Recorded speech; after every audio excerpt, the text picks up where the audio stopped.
The Plaza Hotel's presidential suite on the 58th floor commanded a breathtaking view of Central Park, its floor-to-ceiling windows framing the autumn splendor of New York City like a living painting.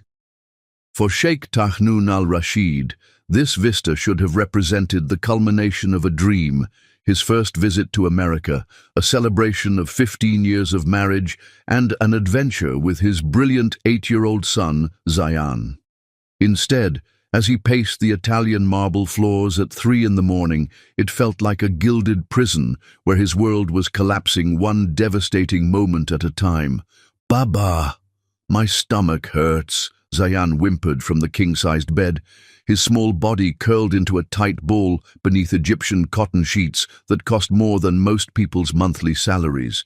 His face, normally bright with the curiosity that marked him as his father's son, was pale and drawn with an illness that had struck with terrifying suddenness.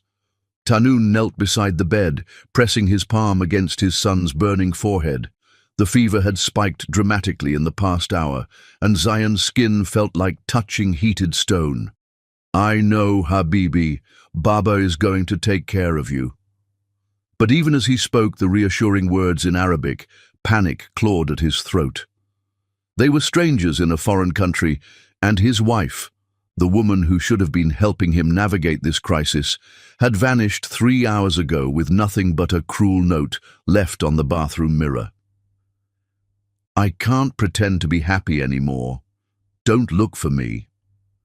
The hotel's restaurant had served them an elaborate welcome dinner earlier that evening, oysters, exotic seafood, delicacies that Amina had insisted they try, despite Tahnoon's preference for simpler fare. Now, Zayan was paying the price for his mother's adventurous palate, and she was nowhere to be found when their son needed her most. "Baba," Zayan's voice was barely a whisper, "I think I'm going to be sick again." Tahnoon helped his son to the bathroom, his heart breaking as the little boy's body was racked with violent retching. Nothing came up, there was nothing left, but the dry heaves seemed to tear through Zayan like internal earthquakes. When the spasms finally stopped, Zayan collapsed against his father, boneless with exhaustion. "We need to get you to a doctor," Tahnoon said in Arabic, lifting his son with the careful tenderness of someone handling the most precious thing in existence. He reached for the hotel phone with trembling fingers, but when the concierge answered, the rapid English might as well have been ancient Sanskrit. Tahnoon's command of languages, fluent Arabic, French, and Hindi, meant nothing in this moment when his son's life might depend on communication he couldn't provide. "Help," he managed in heavily accented English. "My son, sick. Very sick." "Sir, I'm having trouble understanding you," the concierge replied with professional patience. "Could you speak more slowly?" Frustration and terror crashed over Tahnoon like twin tsunamis. He tried again, forcing himself to pronounce each English word carefully, but his accent was too thick, his vocabulary too limited. The concierge seemed to be trying to help, but the language barrier was an insurmountable wall between Zayan and the medical care he desperately needed. In desperation, Tahnoon hung up and dialed 911, the only American number he'd memorized. When the operator answered, he tried to explain the emergency, but she couldn't understand his location, couldn't comprehend the severity of Zayan's condition through his broken English and growing panic. "Sir, you need to calm down and speak clearly," the operator said. "What is your emergency?" "My son!" Tahnoon shouted in Arabic, forgetting that she couldn't understand. "My son is dying and I can't make anyone understand." He hung up in frustration and lifted Zayan, who had begun to convulse again. The little boy's eyes rolled back, showing only whites, and his body went rigid in his father's arms. This was beyond food poisoning. This was life-threatening dehydration, possibly toxic shock from whatever contaminated seafood he'd consumed. Tahnoon burst from the presidential suite into the hallway, still in his sleeping clothes, carrying his convulsing son while shouting for help in Arabic. "Musa'ada! Somebody help us! My son is dying!" The few hotel guests he encountered in the corridor stared at him with alarm and confusion, clearly unable to understand his desperate pleas. One elderly woman pressed herself against the wall as if he were dangerous rather than desperate. A businessman in a robe hurried past without making eye contact. "Please," Tarnoon cried, his voice echoing off the marble walls. "Somebody who speaks Arabic. Anybody." He reached the elevator banks and frantically pressed the call button, Zayan limp in his arms now, his breathing shallow and irregular. The elevator seemed to take forever, and when it finally arrived, Tarnoon stumbled inside, pressing buttons blindly as tears of helplessness streamed down his face. The elevator stopped at the 42nd floor, and the doors opened to reveal a figure that seemed like a vision sent from heaven itself. Oprah Winfrey had been restocking the housekeeping cart for the graveyard shift when she heard the commotion from the elevator bank. At 41, she'd worked at the plaza for 3 years, long enough to recognize the difference between entitled guest tantrums and genuine emergencies. But when the elevator doors opened to reveal a desperate father holding a critically ill child, her heart immediately understood the crisis even before her mind processed the Arabic words he was speaking. "Musa Ada, help me! Please, someone who understands!" Oprah had learned Arabic during her 5 years working as a nanny for the Al Mahmoud family in their Dubai estate. The language had become a bridge to a world she'd fallen in love with, a culture of poetry and hospitality, of deep family bonds and spiritual beauty. She'd never expected those skills to matter in a Manhattan hotel corridor, but here was a man speaking the language of her heart while holding a child who was clearly dying. "Ana fam," she said clearly in Arabic, stepping toward them. "I understand. What's wrong with your son?" Tarnoon's head snapped up, his dark eyes wide with shock and desperate hope. In that moment, seeing this beautiful black woman speaking perfect Arabic, he thought perhaps Allah had sent him an angel disguised as a hotel employee. "Food poisoning," he gasped in Arabic, his words tumbling over each other with relief at finally being understood. "From the restaurant downstairs, he's been vomiting for hours, and now he's having seizures. I can't make anyone understand, I don't speak English well enough, and my wife is gone." Oprah took immediate charge with the calm efficiency of someone who'd navigated medical emergencies in multiple languages. "Come with me," she said, guiding them toward the service elevator. "I'm calling an ambulance, and I'll translate everything for the paramedics." As they descended toward the lobby, Oprah spoke rapidly into her phone, first with hotel security to meet them at the service entrance, then with 911 to report a pediatric medical emergency with specific symptoms and location details that Tarnoon could never have communicated himself. "The ambulance will be here in 4 minutes, she told him in Arabic. "What's your son's name?"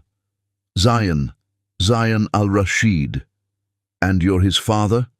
"Sheikh Tarnoon al-Rashid."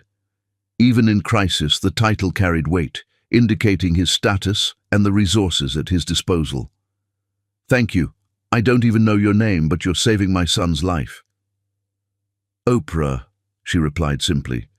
"And Habibi, your son is going to be fine. We're going to take good care of him." The endearment, Habibi, spoken with such natural warmth, hit Tarnoon like a physical blow. This stranger was calling his dying son, "my dear," with the tenderness of family, and in that moment, he knew that whatever happened next, his life had been forever changed by the woman who had appeared when he needed a miracle most. As the ambulance sirens grew louder in the distance, Oprah kept one hand on Zayan's forehead, checking his temperature and pulse with practiced competence, while speaking softly to him in Arabic, words of comfort that seemed to ease his suffering even in unconsciousness. And Tarnoon realized that he had found something in New York that he'd never expected to discover, a woman who spoke the language of his heart. Chapter 2. Hands That Heal. Sometimes salvation comes not from doctors or medicine, but from gentle hands that know exactly how to hold a shattered heart together. The emergency room at Mount Sinai Hospital buzzed with the controlled chaos that marked New York's premier medical facilities, a symphony of beeping monitors, urgent conversations, and the steady rhythm of lives being saved one crisis at a time. For Oprah, who had accompanied Tarnoon and Zayan in the ambulance despite having no official reason to be there, the familiar medical atmosphere felt like stepping into a world where her Arabic skills suddenly transformed her from invisible hotel employee to essential lifeline. "The boy's father doesn't speak English," she explained to Dr. Thessaly Brooks, the attending physician who had taken charge of Zayan's case. "I'll need to translate everything." Dr. Brooks, a woman in her 50s with steel-grey hair and the kind of competent authority that came from 20 years of pediatric emergencies, nodded gratefully. "Thank God you're here. We see cases like this more often than you'd think. International families in crisis with no way to communicate vital medical information." Zayan lay unconscious on the examination table, looking impossibly small beneath the tangle of IV lines and monitoring equipment that the paramedics had attached during the frantic ambulance ride. His dark hair was matted with sweat, and his breathing had stabilized into a more regular pattern, though he remained deeply unconscious from the combination of dehydration and whatever toxins had ravaged his small body. Tarnoon stood beside the examination table like a sentinel, one hand resting protectively on his son's forehead, while his eyes tracked every movement of the medical staff with the intensity of a man whose entire world balanced on this moment. He had changed from his sleeping clothes into a hastily assembled outfit, dark slacks and a white dress shirt that somehow managed to look elegant even in the harsh fluorescent lighting of the emergency room. "Sheikh al-Rashid," Oprah said gently in Arabic, "Dr. Brooks needs to know about Zayan's medical history. Has he ever had allergic reactions to foods or medications?" The formal address, using his title rather than his first name, established the respectful distance that their situation required, but Tarnoon found himself wishing she would speak to him with the same casual warmth she'd shown in the hotel corridor. There was something about the way she pronounced Arabic words that reminded him of his grandmother's voice, precise but filled with hidden music. "No allergies that we know of," he replied, his voice hoarse from hours of worry. "He's always been healthy, active. This came from nowhere." As Oprah translated, Dr. Brooks nodded and made notes on her tablet. "Ask him about the timeline. When did the symptoms start, and what did the boy eat in the hours before he became ill?" The questions continued for 20 minutes, a careful reconstruction of Zayan's evening that painted a clear picture of classic seafood poisoning, likely from contaminated oysters that had been served as part of the hotel's authentic New York experience dinner. With each translated exchange, Oprah found herself studying Tarnoon's face, noting the way worry had carved temporary lines around his dark eyes, the careful control he maintained over emotions that clearly threatened to overwhelm him. "The good news," Dr. Brooks finally announced, "is that this appears to be straightforward food poisoning, though severe. We're pumping his stomach, flooding his system with IV fluids, and administering activated charcoal to absorb any remaining toxins. He should be conscious within a few hours." When Oprah translated this prognosis, Tarnoon's entire body sagged with relief. For the first time since this nightmare had begun, he allowed himself to believe that his son would survive, that this trip to America wouldn't end in the kind of tragedy that would haunt him forever. "Shukran," he said to Oprah, the simple Arabic word for thank you carrying the weight of infinite gratitude. "Without you, I don't know what would have happened." "You don't need to thank me," she replied softly. "Any mother would have done the same thing." The words, "any mother," hung in the air between them, both recognizing the unintentional intimacy of the statement. Oprah had spoken from the heart, responding to Zayan's crisis with maternal instincts that surprised her with their intensity. Tanoon heard in her words an acknowledgement of the bond that had formed in the space of a single night, a connection that transcended their different worlds. "Where is your wife?" Dr. Brooks asked through Oprah's translation. "We'll need to update both parents on the treatment plan." The question hit Tanoon like a physical blow, bringing back the reality he'd temporarily forgotten in the crisis of Zayan's illness. When Oprah translated Dr. Brooks's inquiry, she saw something shift in his expression, pain that had nothing to do with his son's medical condition. "My wife," he began, then stopped, clearly struggling with how to explain Amina's abandonment to a stranger. "My wife is not available." Oprah heard the careful neutrality in his voice and recognized the sound of someone protecting painful secrets.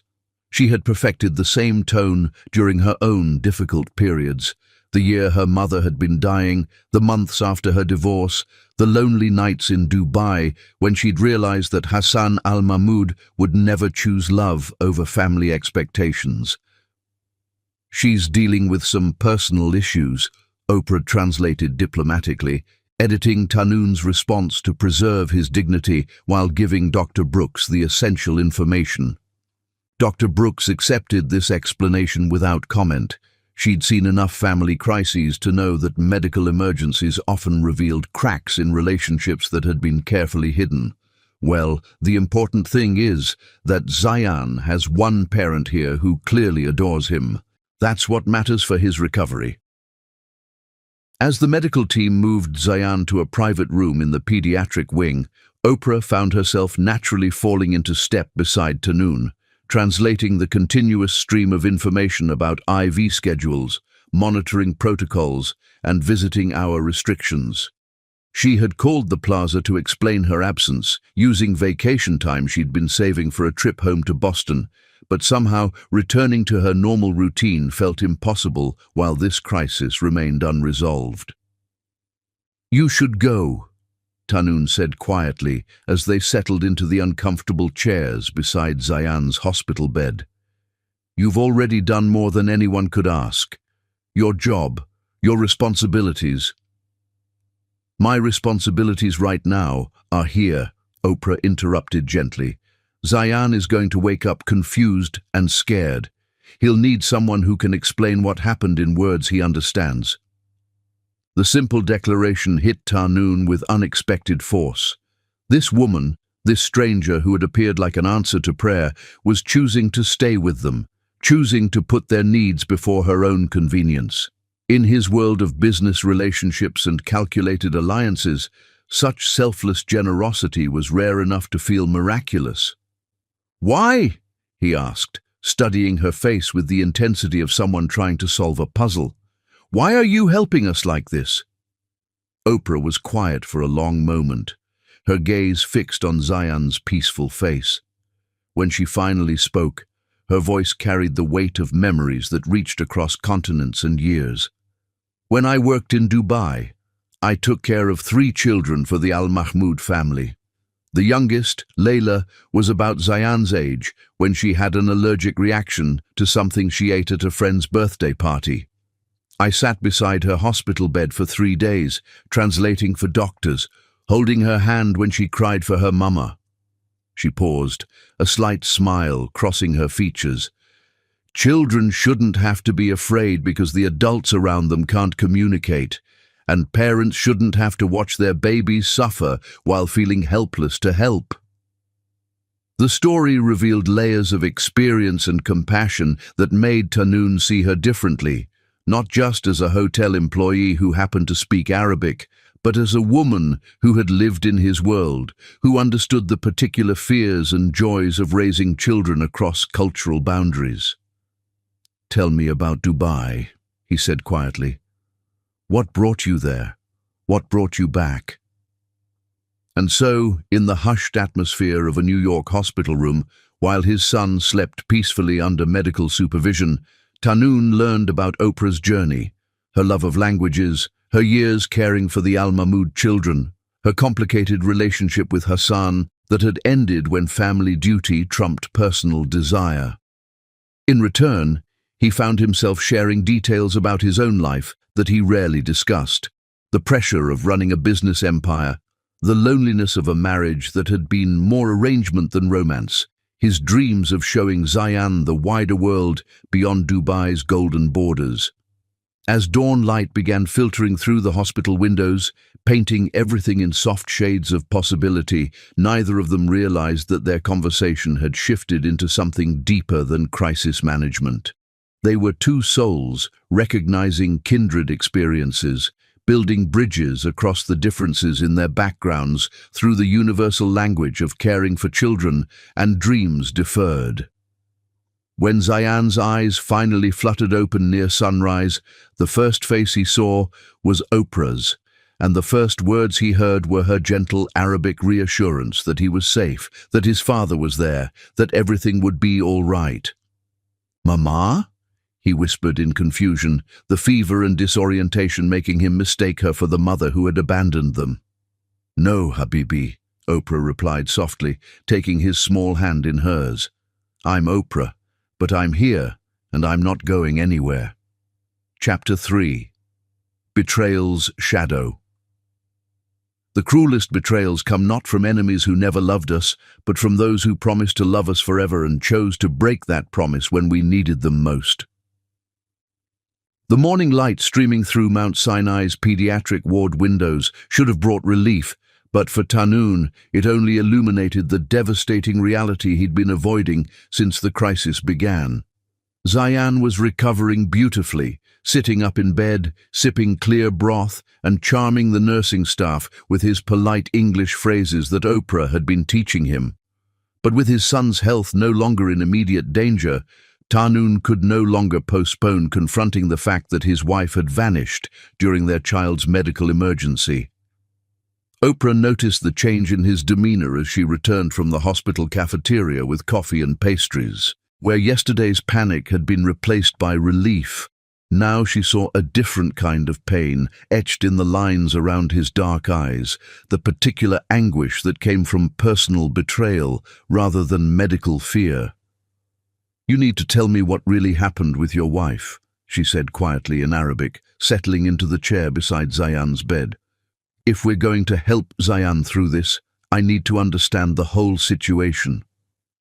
Tahnoon glanced toward his son, who was absorbed in coloring books that a sympathetic nurse had provided, then back to Oprah's expectant face.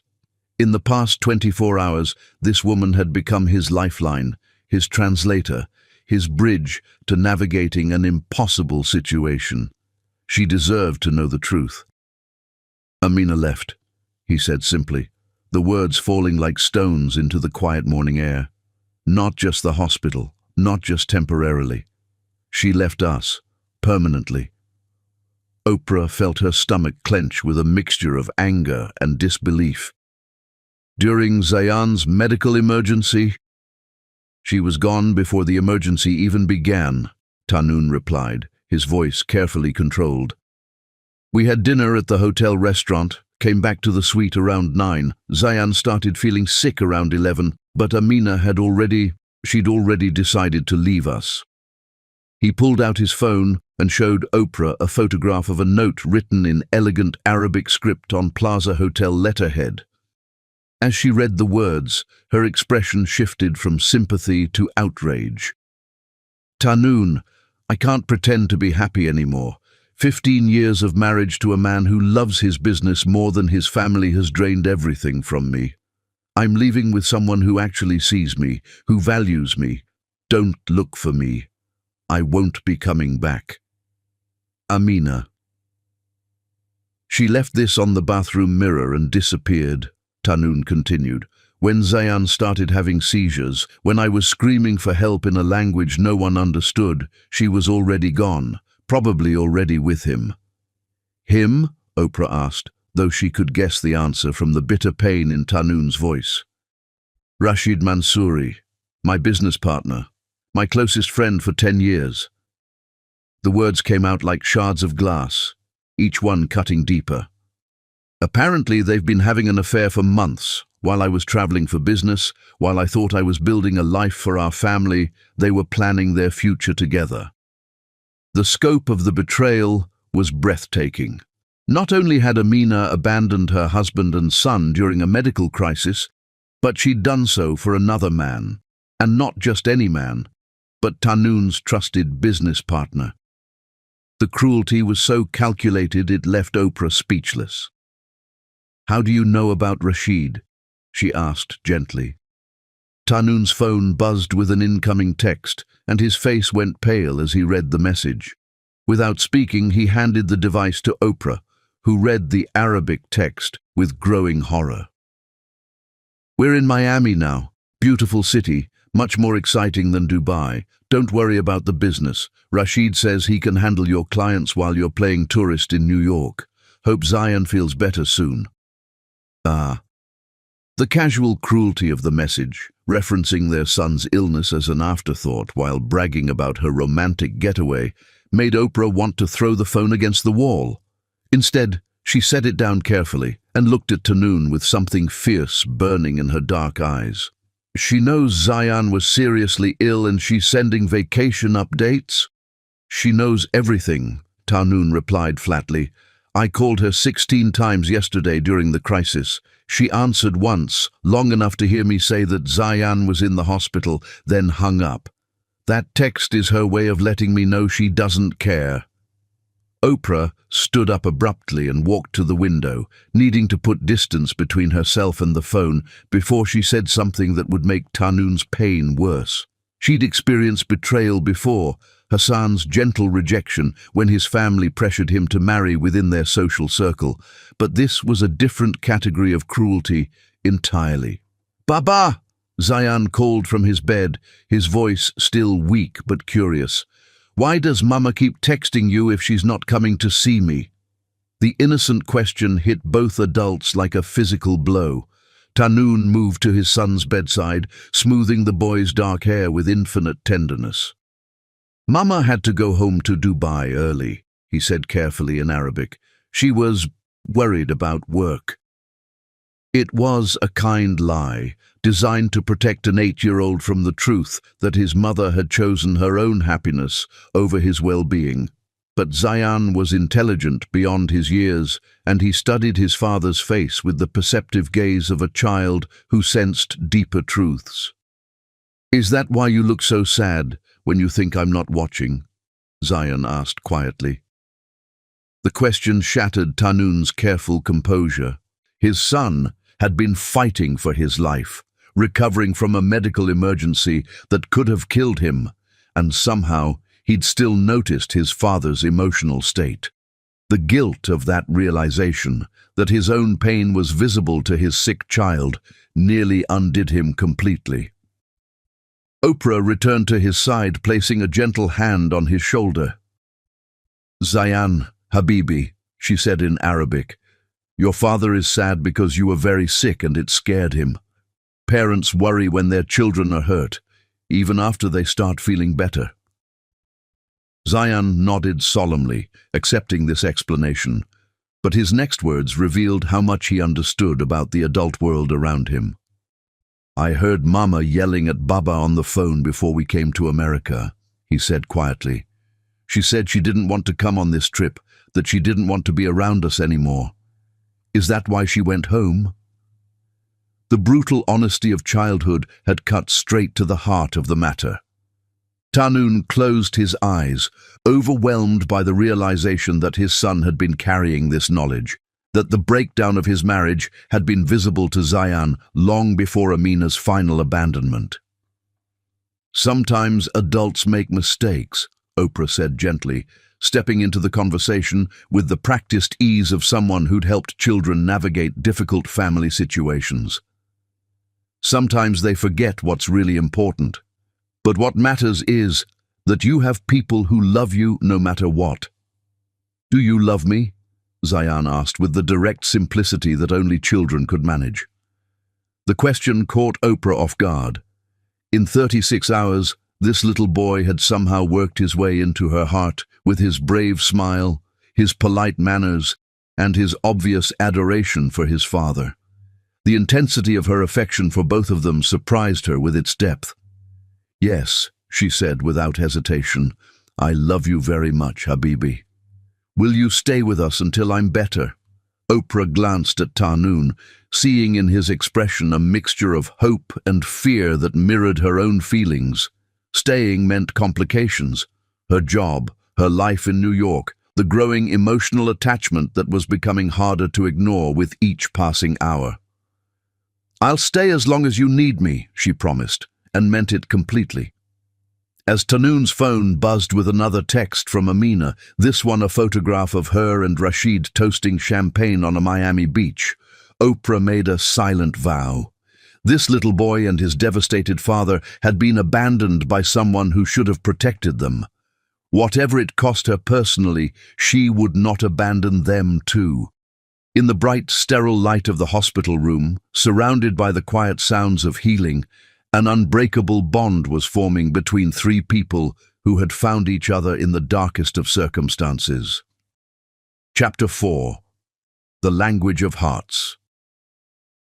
Some conversations transcend words, creating bridges between souls that span continents, cultures, and the careful barriers we build around our wounded hearts.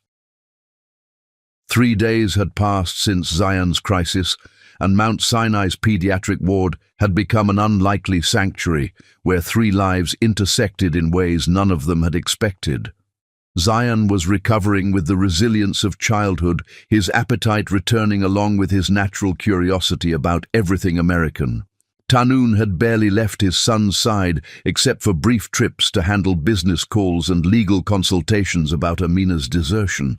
And Oprah had somehow transformed from hotel employee to essential family member, navigating between her regular job responsibilities and her growing commitment to these 2 people who had become precious to her. "Oprah," Zion called from his hospital bed, where he was working on English vocabulary with flashcards the speech therapist had provided. "How do you say shukran in English?" "Thank you," she replied, settling into the chair that had essentially become hers over the past few days. "But you can still say shukran if you want. Many Americans know some Arabic words now."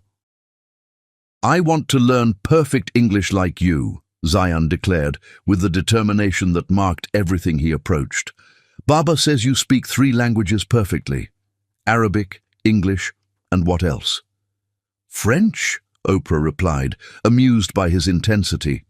"I studied it in college, then practiced it when I worked in Dubai with families who spoke French as well as Arabic." Tahnoon looked up from his laptop, where he'd been dealing with increasingly urgent emails from Dubai. The business implications of Amina and Rashid's affair were becoming clearer. Rashid had been systematically undermining client relationships, positioning himself as the more reliable partner, while Tahnoon was distracted by personal issues in America. "You never told me you spoke French," he said in Arabic, his voice carrying a note of surprise that made Oprah smile. "There are many things about me you don't know yet," she replied, switching effortlessly between languages as she addressed both father and son. "Just like there are things about both of you that I'm still discovering." The word "yet" hung in the air, with implications that none of them wanted to examine too closely. It suggested a future, a continued relationship beyond this medical crisis, possibilities that felt both wonderful and impossible. "Tell me something I don't know about you," Tahnoon said, closing his laptop and giving her his full attention. "Something that would surprise me." Oprah considered the question carefully. In the intensity of the past few days, they'd shared emergency information, medical histories, basic biographical details. But the deeper truths, the dreams and disappointments that shaped a person's soul, those remained carefully guarded. "I wanted to be a teacher originally," she said finally. "Elementary school, maybe kindergarten. I loved the idea of helping children discover the world through language and stories." "What changed your mind?" Zion asked, his English improving noticeably with each conversation. "Life changed my mind," Oprah replied with a slight smile that didn't quite hide the sadness underneath. "My mother got sick when I was in college, and I needed to work full-time to help with medical bills. The Al-Mahmoud family in Dubai offered better money than teaching positions in Boston, so I went where I could earn enough to help her. And she recovered? Tanoon asked gently, reading the shadows in her expression. No, she died 2 years into my time in Dubai, but by then I'd fallen in love with the work, with the family, with... She paused, then continued more carefully. With the culture, Arabic poetry, the warmth of extended family gatherings, the way children are treasured and protected. The unfinished sentence, the implicit reference to Hassan, was understood by Tanoon even though she hadn't spoken his name. He recognized the careful way she edited her own story, just as he edited his when discussing his marriage to Amina. "I think you would have been a wonderful teacher," Zayan announced with the matter-of-fact certainty of childhood. "You teach me things all the time, and you make everything sound interesting." "Like what?" Oprah asked, genuinely curious about how this bright boy perceived their interactions. "Like yesterday, when you taught me about American hospitals being different from Dubai hospitals, but doctors everywhere caring about children the same way, and how you explained that English and Arabic use different music when people speak, but both languages can say beautiful things." Zayan paused thoughtfully. "And how you told me that families can be born or chosen, and both kinds are real." The last observation made both adults pause. Neither of them remembered exactly when that conversation had happened, but clearly Zayan had been processing more than just vocabulary lessons during their time together. "What about you, Baba?" Zayan continued, turning to his father. "Tell Oprah something she doesn't know about you." Tanoon was quiet for a long moment, clearly considering how much of himself to reveal. When he finally spoke, his voice carried a vulnerability that Oprah hadn't heard before. "I wanted to be a poet when I was young," he admitted. "I wrote terrible verses about love and honor and the desert, convinced I would be the next great Arabic voice of my generation." Oprah's eyebrows rose in surprise. "What happened to your poetry?" "My father happened," Tanoon replied with a rueful laugh. "He said poets die poor and forgotten, but businessmen build legacies that last for generations. So I learned to write contracts instead of verses, negotiate deals instead of metaphors." "Do you miss it?" she asked quietly. "I thought I didn't," he said, his gaze shifting to the window where New York City sprawled in all its chaotic glory. "But since we've been here, since I've been speaking Arabic with you about real things instead of just business transactions, I remember why I loved words, how they can build bridges between people who should be strangers." The admission created an intimacy in the hospital room that made Oprah's pulse quicken. This successful, powerful man was showing her pieces of his younger self, dreams he'd set aside for duty and family expectations. "Maybe you could write poetry again," she suggested. "Different poetry. Poetry about being a father, about seeing the world through Zayan's eyes." "Maybe I could," he agreed, and something in his tone suggested he was talking about more than just writing. "I want to learn to write poetry too," Zayan announced, clearly not wanting to be left out of this discovery of hidden dreams. "In both languages, Arabic poetry for Jadi and English poetry for American friends." "Your grandfather would love that," Tanoon said, his expression softening at the mention of his father. "He still writes traditional forms, though he pretends it's just for family letters." As the afternoon wore on, their conversation flowed between languages and topics with the ease of people who'd known each other for years rather than days. Oprah found herself sharing stories from her time in Dubai, the elaborate holiday celebrations, the way Arabic humor translated across cultures, the particular joy of watching children master new languages. Tanoon talked about raising Zayan as a single parent in all but name, about business trips that felt like exile from the only relationship that truly mattered to him. "In Dubai we have a saying," Tanoon said as evening approached and the hospital began its transition to nighttime routines. "Al-Kalb yasal an al-Kalb." The heart asks about the heart. It means that some connections transcend language, culture, circumstances. He was looking directly at Oprah as he spoke, and she felt the weight of his words like a physical presence in the room. The Arabic phrase was beautiful in its simplicity, but the way he said it, with careful precision and unmistakable meaning, made it sound like a declaration. "I know that saying," she replied softly. "Hassan's grandmother used to say it when she talked about how families are really formed, not just by blood, but by hearts that recognize each other." "Yes," Tahnoon said, his voice barely above a whisper. "Exactly like that." In the growing twilight of the hospital room, with Zayan drifting off to sleep between them, Oprah realized that somewhere in the past 4 days, her heart had begun asking questions she wasn't sure she was ready to answer, questions about what it meant to care for someone else's child as if he were her own, to find herself looking forward to a man's smile more than anything else in her day, to discover that love could grow in the most unlikely circumstances and feel more real than anything she'd experienced before. As Tahnoon reached across the space between their chairs and gently took her hand, she didn't pull away. Some bridges, once built, were too beautiful to tear down. Chapter 5. Forbidden Boundaries. The cruelest obstacles to love are not mountains or oceans, but the invisible walls built by society's expectations and our own fears of crossing lines that were never meant to exist. The morning brought unwelcome visitors to Mount Sinai Hospital, and Oprah knew trouble was approaching the moment she saw 3 men in expensive suits speaking rapid Arabic as they emerged from the elevator bank.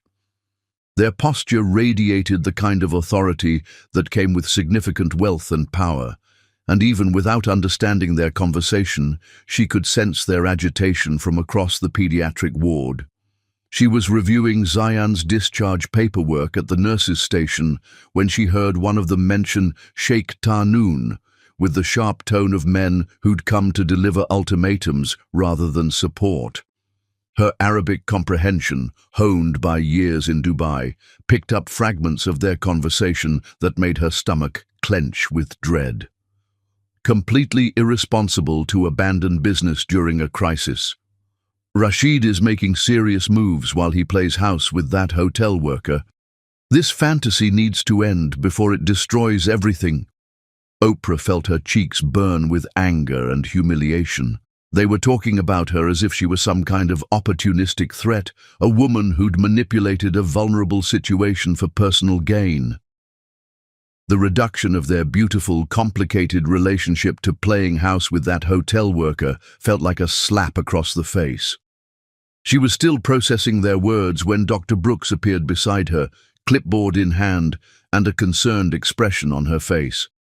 "Oprah, I need to speak with you privately," Dr. Brooks said, her voice carrying the careful neutrality of someone about to deliver difficult news. "Could you step into my office for a moment?"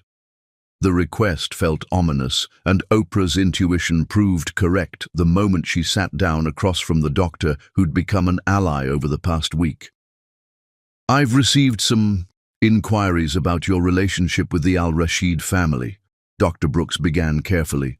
"Questions about the appropriateness of a non-family member being so involved in a patient's care, especially when that involvement extends well beyond normal translation services." "Who's asking these questions?" Oprah replied, though she suspected she already knew the answer. "Hospital administration received a call this morning from someone claiming to represent Sheikh Al-Rashid's business interests. They expressed concern about unauthorized personnel having access to confidential medical information and suggested that your involvement might be financially motivated." The implication was clear and insulting. Someone, probably one of the men she'd just seen, was suggesting she was somehow taking advantage of Tahnoon's vulnerable emotional state for money or personal gain. The accusation was particularly cruel, given that she'd been using her own vacation time and personal resources to help them. "Dr. Brooks," Oprah said quietly, "I need you to know that I've never accepted anything from Sheikh Al-Rashid beyond gratitude. I've helped them because Zayan needed someone who could translate, and because—" She paused, struggling to articulate the complex emotions involved. "Because they became important to me." "I believe you completely," Dr. Brooks replied, her voice warm with sympathy. "But perception matters in situations like this, especially when significant money and international business interests are involved. These men have lawyers, Oprah. They have connections and influence that could make your life very difficult if they choose to pursue this." The warning was delivered with genuine care, but it felt like a door slamming shut on the most meaningful week of Oprah's life. She thought about Zayan's bright smile when she taught him new English words, about Tanun's gentle hands as he smoothed his son's hair, about the way their conversations flowed between languages like music. "What are you saying?" she asked, though she suspected she already knew. "I'm saying that for your own protection, and for the sake of your job at the plaza, you might want to consider stepping back from this situation. Let the family handle their discharge and recovery without your direct involvement." The suggestion felt like being asked to cut off her own arm. Over the past week, she'd become emotionally invested in Zayan's recovery and Tanun's well-being in ways that transcended professional obligation. The idea of abandoning them now, when they still needed support, went against every instinct she possessed. "And if I don't step back?" Dr. Brooks's expression grew more serious. "Then you need to understand that you're walking into a situation with cultural, legal, and financial complexities that could have serious consequences for everyone involved. These aren't just rich tourists, Oprah. These are people with international business empires, complex family obligations, and social expectations that don't easily accommodate unconventional relationships." The word unconventional hung in the air like an accusation. A Black American woman and an Arab billionaire, their different worlds, different backgrounds, different social positions, making their connection automatically suspect in the eyes of people who reduced love to equations of status and appropriateness. When Oprah returned to Zayan's room, she found Tanun in intense conversation with the three men she'd seen earlier. Their Arabic was rapid, heated, filled with the kind of business terminology that left no doubt about the pressure being applied. "The Dubai office is in chaos without your leadership. Rashid is telling clients you've abandoned your responsibilities for a personal relationship. This woman, whatever her intentions, is becoming a liability to your reputation." Zayan was awake, watching the adult conversation with the wide-eyed concern of a child who sensed conflict without understanding its source. When he saw Oprah in the doorway, his face lit up with relief. "Oprah, come tell these men how well I speak English now," he called out in perfectly pronounced English, clearly proud of his linguistic progress. The three businessmen turned to look at her, with expressions ranging from curious assessment to barely concealed hostility. She felt their judgment like a physical weight. This was the hotel worker who'd somehow inserted herself into their colleague's life, the foreign woman who represented a threat to their carefully ordered world. "Gentlemen," Tanun said quietly in Arabic, his voice carrying unmistakable authority, "this is Oprah Winfrey, the woman who saved my son's life when he was dying, and I couldn't make anyone understand what was happening. Whatever business concerns you have, they don't give you the right to speak disrespectfully about her." The defense was swift and uncompromising, but Oprah could see the cost it extracted from him. These were his business partners, men whose cooperation he needed to maintain the empire he'd spent years building. Standing up for her meant potentially jeopardizing relationships that affected not just his wealth, but his ability to provide for Zayan's future. "Of course we respect her assistance during the medical emergency," the eldest of the three replied smoothly. "But surely you understand that your continued association with her is being misinterpreted by people back home. Amina's lawyers are already suggesting that your relationship with this woman predated her departure, that perhaps her leaving was justified." The accusation hit like a thunderbolt. They were suggesting that Oprah was somehow responsible for the breakdown of Tarnoon's marriage, that she was a homewrecker rather than someone who'd appeared after Amina's abandonment. The cruelty of the implication took her breath away. "That's enough," Tarnoon said, his voice dangerously quiet. "My marriage ended because my wife chose to leave with my business partner while our son was fighting for his life. Oprah had nothing to do with that decision." "Perhaps not," another man replied. "But appearances matter, Tarnoon. Your reputation, your custody of Zion, your business relationships, all of these things can be damaged by associations that seem inappropriate." The word inappropriate felt like a slap. Oprah saw Zayan's confusion as he tried to follow the rapid Arabic, saw Tarnoon's jaw tighten with controlled anger, saw the careful way these powerful men were dismantling the beautiful thing that had grown between them with surgical precision. "I think," she said quietly in Arabic, her voice steady despite the turmoil in her chest, "that I should give you privacy to discuss your business matters." She moved towards Zayan's bed to say goodbye, but the little boy's hand shot out to grab hers with surprising strength. "You're not leaving, are you?" he asked in English, his eyes wide with the fear of another abandonment. "You promised you'd stay until I was better." The promise, made with love and sincerity, now felt like chains binding her to a situation that was becoming more impossible by the moment. She looked at Tarnoon, seeing in his expression the same conflict that was tearing her apart, the desire to fight for what they'd found together, warring against the practical knowledge that their different worlds made such a fight almost impossible to win. In that sterile hospital room, surrounded by the quiet beeping of medical equipment and the weight of social expectations, Oprah realized that sometimes love wasn't enough to overcome the barriers that society built around the heart. Chapter 6. Impossible Dreams. The most beautiful dreams are often those that bloom in impossible soil, creating gardens of hope that logic insists cannot survive, but the heart refuses to abandon. The afternoon sun cast long shadows across Zayan's hospital room as the business delegation finally departed, leaving behind an atmosphere thick with unspoken tensions and difficult choices.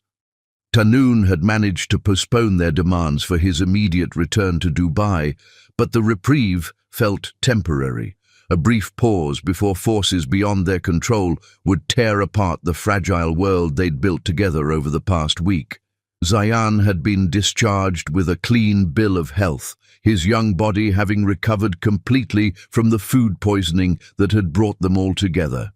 But instead of celebrating, the three of them sat in contemplative silence, each processing the new reality that outside pressures were threatening to end their unexpected family unit before it had truly begun. The silence stretched until Zayan, with the impatience of childhood, decided to take matters into his own capable hands. He had been planning this conversation for days, waiting for the right moment when the adults weren't distracted by medical procedures or business crises. Now, with his father's colleagues gone and the immediate medical danger past, seemed like the perfect opportunity to address what he considered the obvious solution to everyone's problems. "I have an idea," he announced in English, sitting up straighter in his hospital bed with the authority of someone about to deliver an important presentation. "Instead of everyone being sad about impossible things, why don't we talk about possible things?" Both adults turned toward him with surprise, struck by the mature tone in his young voice. Oprah moved her chair closer to his bed, while Tarnoon abandoned his brooding position by the window to give his son his full attention. "What possible things, Habibi?" Oprah asked gently, though she suspected she was about to be impressed by 8-year-old logic. "Well," Zayan began, switching to Arabic to ensure his father understood every word, "Baba is sad because he thinks he has to choose between business and family. Oprah is sad because she thinks she doesn't belong in our world. And I'm sad because everyone keeps talking about endings instead of beginnings." The accuracy of his assessment left both adults speechless. In a few sentences, this child had identified the core fears that were keeping them from pursuing their obvious happiness together. "But here's what I think," Zayan continued, gaining confidence as he spoke. "Families aren't about where you live or what language you speak or what other people think. Families are about people who take care of each other, like how Oprah took care of me when I was sick, and how Baba takes care of both of us all the time, and how I want to take care of both of you forever." Oprah felt tears prick at her eyes as she listened to this wise little boy articulate truths that the adults had been too afraid to voice. "Tell me more about your idea, Habibti." "Well, first, tell me about your dreams," Zayan said, clearly having planned this conversation carefully. "Not your worried thoughts about why things can't work, but your real dreams about what you want your life to look like." Oprah exchanged a glance with Tanun, seeing in his expression the same mixture of hope and trepidation she felt.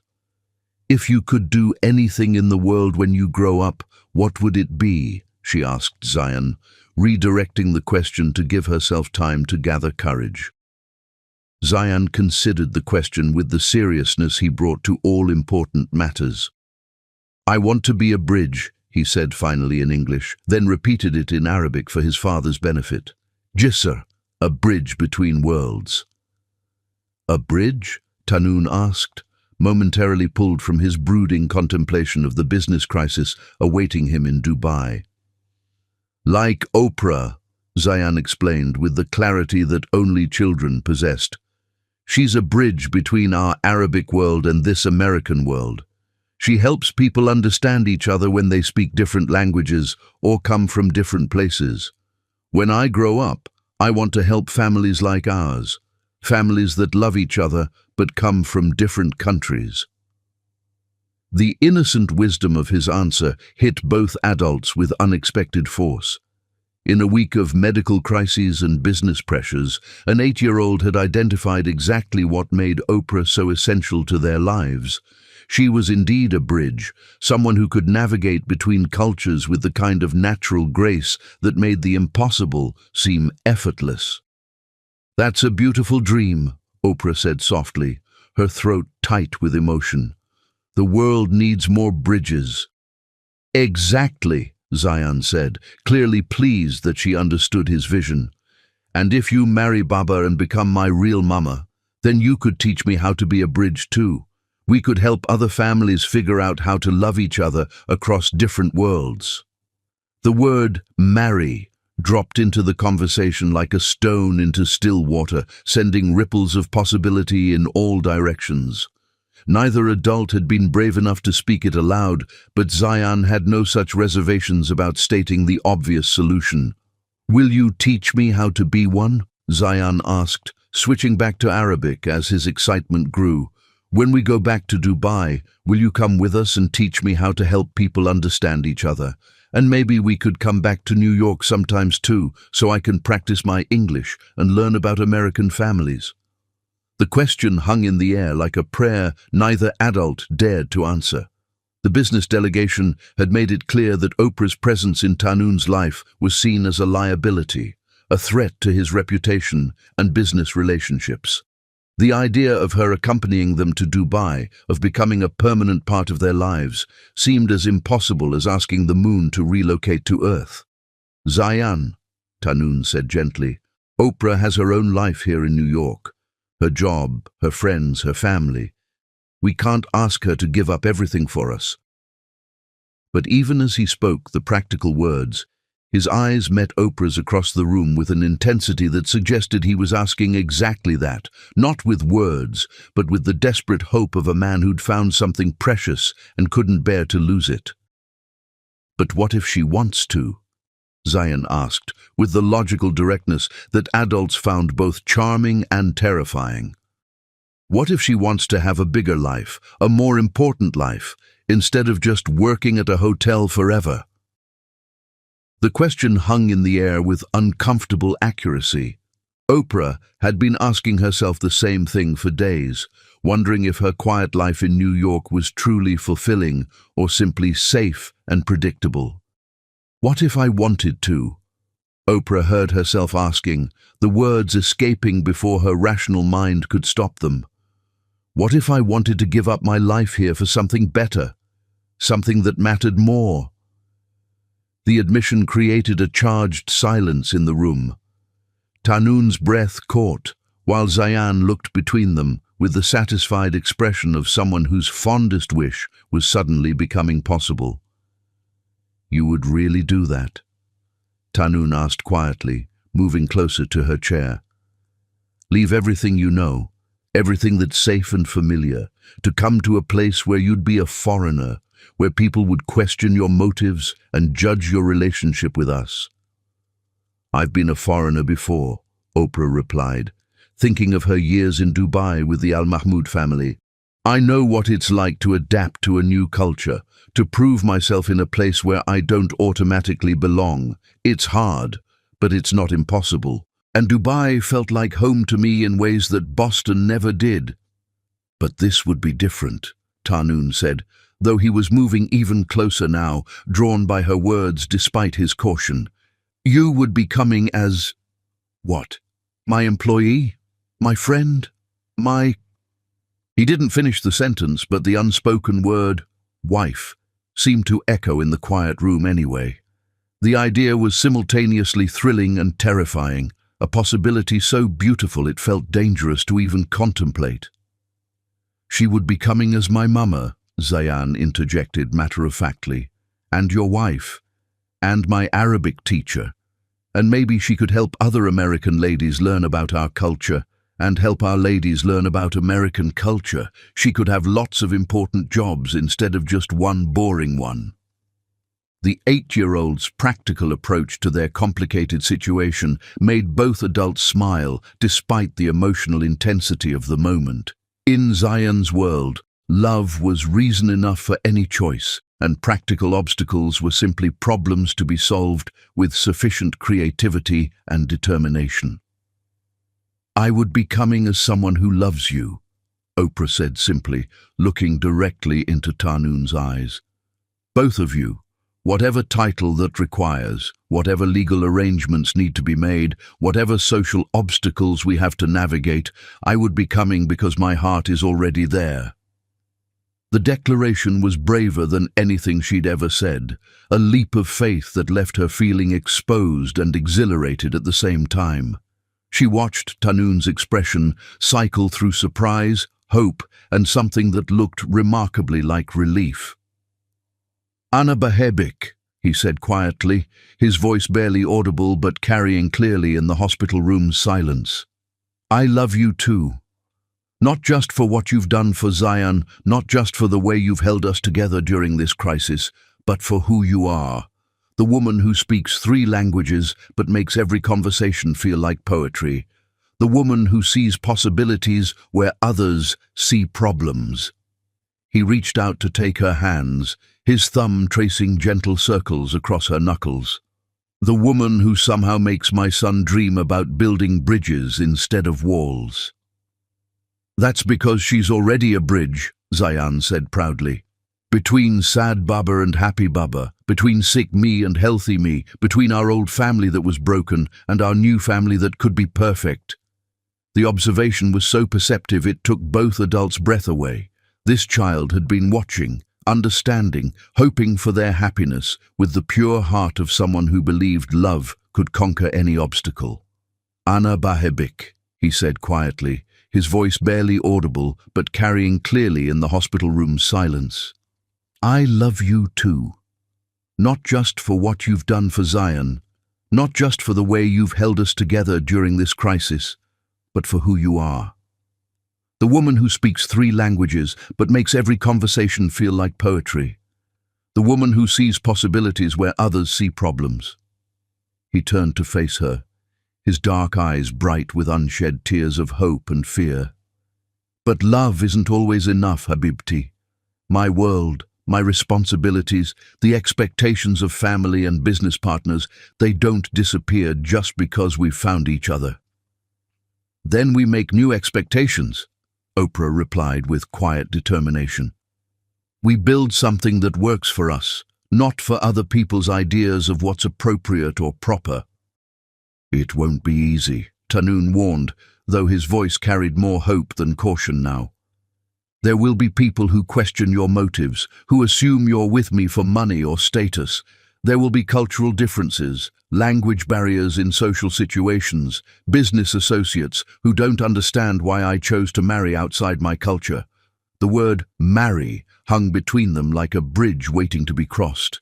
Neither had explicitly proposed or accepted, but somehow the conversation had evolved naturally toward that conclusion, as if their hearts had been negotiating the details while their minds were still catching up. Are you asking me to marry you?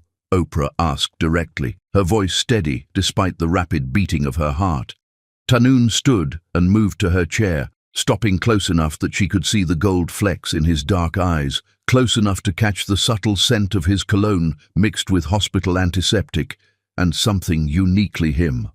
I'm asking if you would consider building a life with us, he said carefully. Not just as my wife, but as Zayan's mother, as a partner in creating something new, a family that bridges our different worlds. Yes, she said without hesitation, surprising herself with the certainty in her voice. Yes to all of it. From his position on the hospital bed, Zayan let out a whoop of joy that could probably be heard in 3 states. Does this mean Oprah is going to be my mama now? He asked in English, bouncing with excitement. If she wants to be, Tanoon replied, his eyes never leaving Oprah's face. If she's brave enough to take on 2 Al-Rashid men and all the complications that come with us. I think I can handle the challenge, Oprah said, reaching out to take Tanoon's hands in hers. After all, I've already survived a week with both of you, and I'm still here. Their fingers intertwined with the natural ease of pieces finding their proper place in a puzzle, and in that moment, the business pressures and cultural obstacles felt manageable, challenges to be overcome rather than insurmountable barriers. So when can we have the wedding? Zayan asked practically. And can we have it in both languages? And can I help plan it? And will we live in Dubai and New York and… Slow down, Habibi, Oprah laughed, her heart full of joy at his enthusiasm. We have time to plan all of that together. But we will plan it together? He asked seriously. All 3 of us, as a real family. Yes, Tanoon said firmly, squeezing Oprah's hands. All 3 of us, as a real family. But even as hope bloomed in the sterile hospital room, none of them could have predicted the devastating phone call that would arrive within the hour, threatening to destroy their beautiful impossible dream before it had time to take root. Chapter 7. Sacrifice and Storms. The cruelest form of love is sometimes the kind that demands we sacrifice our own happiness to protect those we cherish most, breaking our hearts in service of a greater good we pray they'll someday understand. The phone call came at sunset, when the hospital room was painted in shades of gold and possibility, and their newly declared love felt strong enough to overcome any obstacle. Tanoon had been helping Zayan pack his few belongings, while Oprah handled the discharge paperwork, all 3 of them buzzing with the excitement of planning their future together. The intrusion of his ringtone felt like a discordant note in their perfect symphony. It's my lawyer in Dubai, Tanoon said, glancing at the caller ID with mild surprise. Abdul Rahman never calls unless it's urgent. He answered in Arabic, his voice initially calm and businesslike, but Oprah watched his expression change dramatically as the conversation progressed. The color drained from his face, his free hand clenched into a fist, and his rapid responses became increasingly agitated. That's impossible, he said sharply. On what grounds? She abandoned our son during a medical emergency. Oprah felt ice form in her stomach as she began to understand the direction of the call. Zayan, sensing the shift in his father's mood, moved closer to her side, unconsciously seeking comfort from the woman who had become his anchor in this strange American adventure. What do you mean she has photographs? Tanoon's voice rose with barely controlled fury. What kind of photographs? The conversation continued for another 10 minutes, growing more heated with each exchange. When Tahnoon finally hung up, his hands were shaking with rage and something that looked dangerously close to despair. "What's happened?" Oprah asked quietly, though she suspected the answer would shatter the beautiful future they'd been planning. "Amina has filed for divorce and sole custody of Zayan," Tahnoon said, his voice flat with shock. "Her lawyers are claiming that I'm an unfit father because I'm having an affair with a foreign woman while my son was hospitalized." The accusation hit the room like a physical blow. Oprah felt her knees weaken as the implications became clear. Their innocent, beautiful love was being twisted into something sordid and calculating, used as ammunition in a custody battle that could separate Tahnoon from his son forever. "But that's not true," she protested. "We didn't even meet until Zion was already sick. Our relationship developed after she abandoned you both." "Truth doesn't matter," Tahnoon replied bitterly. "Perception matters. And Amina's private investigators have been watching us. They have photographs of us holding hands in the hospital, of you staying overnight in my hotel suite to help with Zion's care, of us looking at each other like people in love." The last words came out like an accusation against himself, as if falling in love had been a crime rather than a miracle. Oprah saw him retreating into the cold, controlled businessman she'd first met, walls rising to protect himself from further emotional damage. "What else did your lawyer say?" she asked, dreading the answer. "That if I return to Dubai with you, if I marry you as we discussed, Amina's case becomes stronger. A judge might see it as confirmation that I prioritized my personal desires over my son's welfare, that I brought a foreign woman into Zayan's life during a traumatic period and confused him about family stability." Zayan had been following the Arabic conversation with increasing distress, his 8-year-old mind struggling to process the adult complexities that threatened his newfound happiness. "Baba," he said in a small voice, "are they trying to take me away from you?" The question broke Tahnoon's remaining composure. He knelt beside his son, pulling him into a fierce embrace that spoke of love and protection and desperate fear. "No one will take you away from me, Habibi," he promised in Arabic. "Baba will do whatever it takes to keep us together." But even as he made the promise, Oprah could see the terrible calculation taking place behind his eyes. Whatever it takes. Those words carried a weight that made her stomach clench with dread. "There's more," Tahnoon continued, his voice muffled against Zion's hair. "Rashid has been destroying my business relationships while we've been here. 3 major clients have terminated their contracts, citing concerns about my instability and poor judgment. The board of directors is calling for an emergency meeting to discuss my leadership of the company." The scope of the coordinated attack was breathtaking. Amina and Rashid weren't just stealing Tahnoon's personal life. They were systematically dismantling his professional world as well, using his love for Oprah as justification for both betrayals. "So what do we do?" Oprah asked, though she was beginning to suspect she already knew the answer.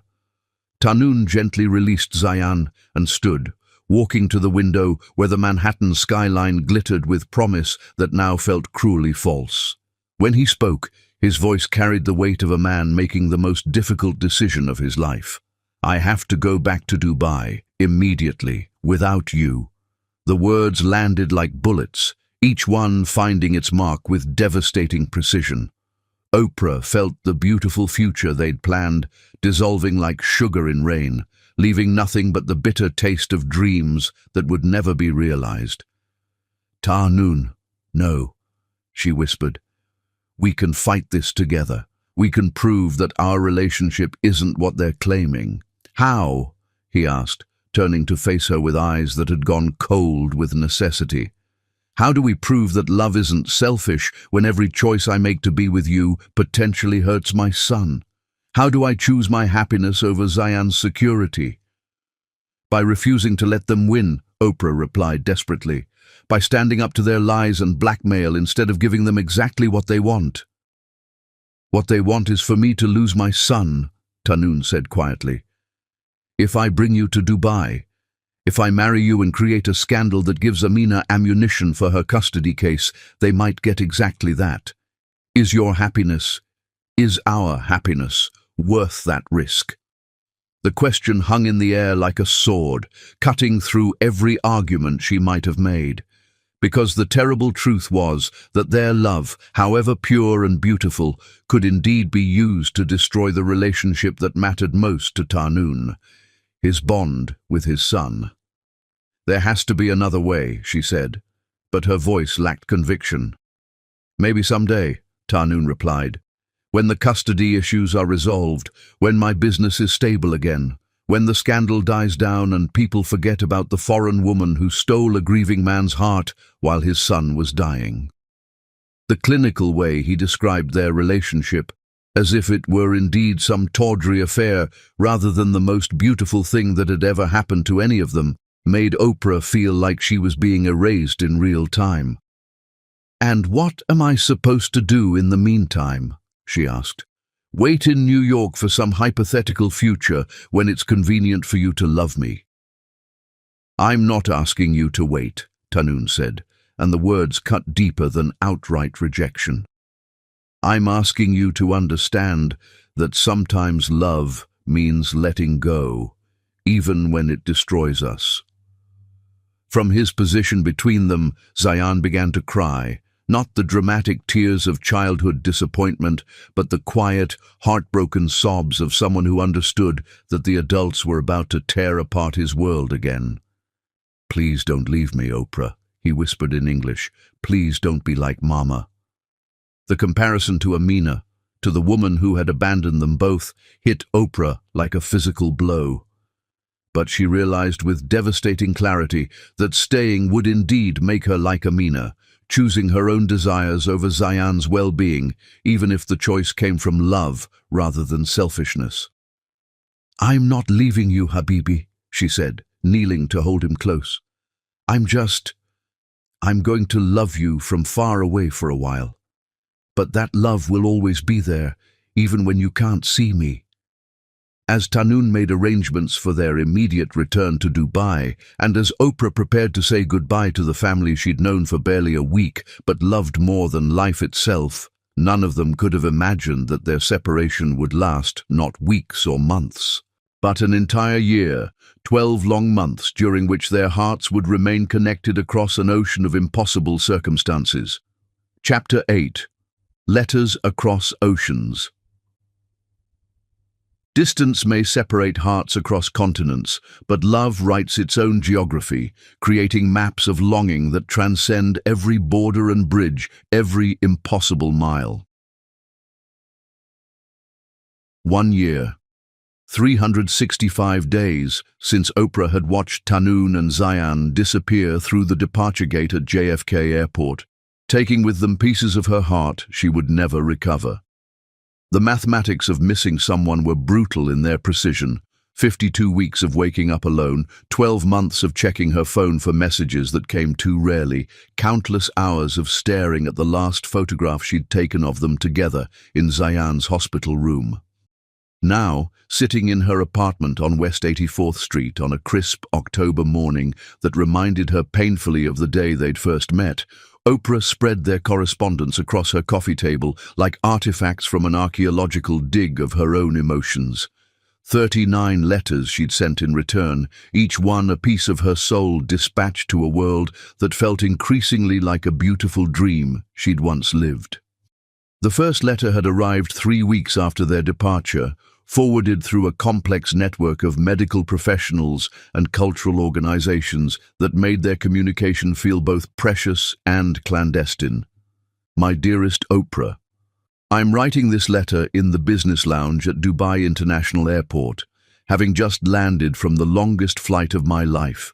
Not because of the distance traveled, but because every mile took me further from the woman who saved our lives and stole our hearts in the space of a single week. Zayan has been inconsolable since we left New York. He asks for his American mama every morning when he wakes up and every night before he goes to sleep. I have told him that you are working very hard to help other families like ours, but I don't think he understands why helping other people means we cannot be together. I don't understand it either. The custody hearing was a nightmare, but we survived it. Amina's lawyers could not make their claims stick when 3 hospital workers testified about her abandonment during Zayan's crisis. She has visitation rights, which she has not yet exercised, and I have primary custody of our son. But the cost of this victory feels hollow when I consider what I had to sacrifice to achieve it. I think of you every day. I dream of you every night. I wonder if you think of us at all, or if you have moved on to a life that makes more sense than the impossible love we shared for one perfect week. Ana bahebik, ya nur aini. I love you, light of my eyes. Tanun. Her response had been written through tears that blurred her carefully practiced Arabic script. Habibi. Of course I think of you, of both of you, every minute of every day. I have returned to my work at the plaza, but everything feels different now. The Arabic families who stay here remind me of the warmth I found in your world. The children in the lobby make me think of Zayan's bright smile and his determination to be a bridge between cultures. I have enrolled in advanced Arabic classes at Columbia University.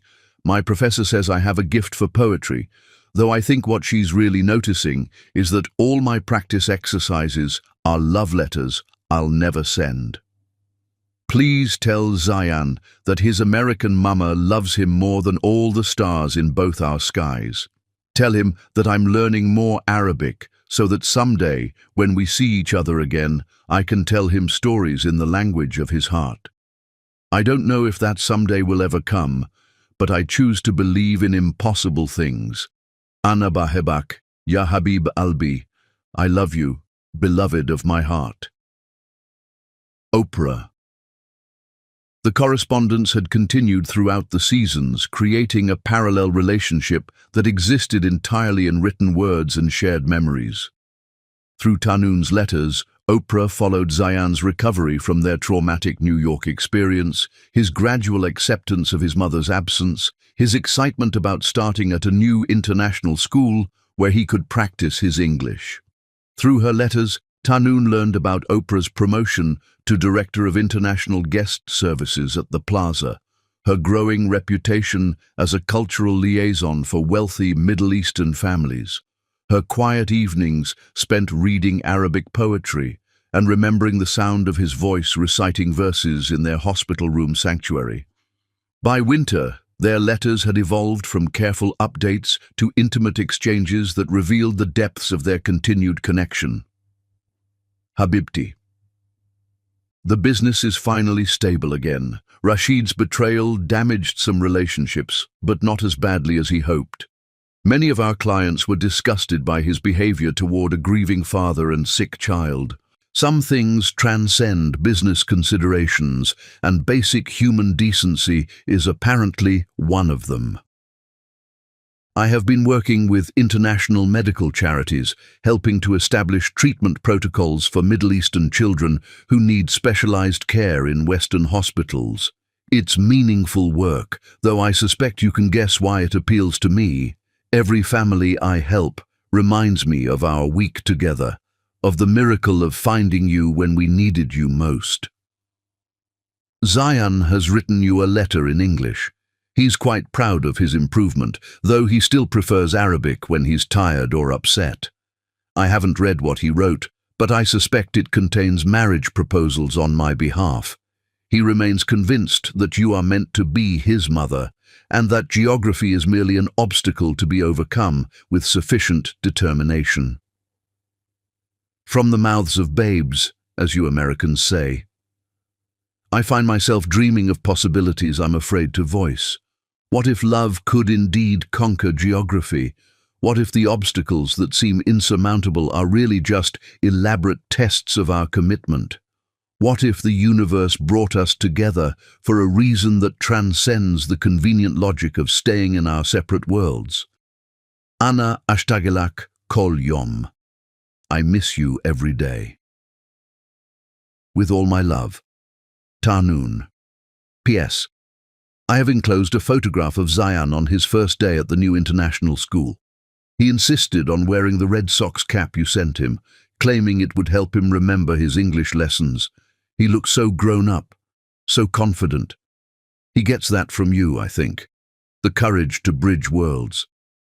Summer brought letters filled with growing confidence and carefully planned hope. Ya Habib Albi. I received Zayan's letter, and yes, it did contain a marriage proposal on your behalf, along with detailed plans for how we could all live together in a house with a swimming pool and a library that contains books in both Arabic and English. He's quite the negotiator. I think he gets that from his father. The photograph you sent made me cry happy tears for 20 minutes. He's grown so much. But his smile is exactly the same, pure joy mixed with mischief, like he's planning something wonderful that adults are too serious to appreciate. I've framed it and put it on my desk at work, where it makes me smile during difficult days. I have news that might interest you. The Plaza has partnered with several international medical organizations to provide cultural liaison services for families seeking treatment in New York. We're creating a formal program that would coordinate housing, translation, and emotional support for international patients.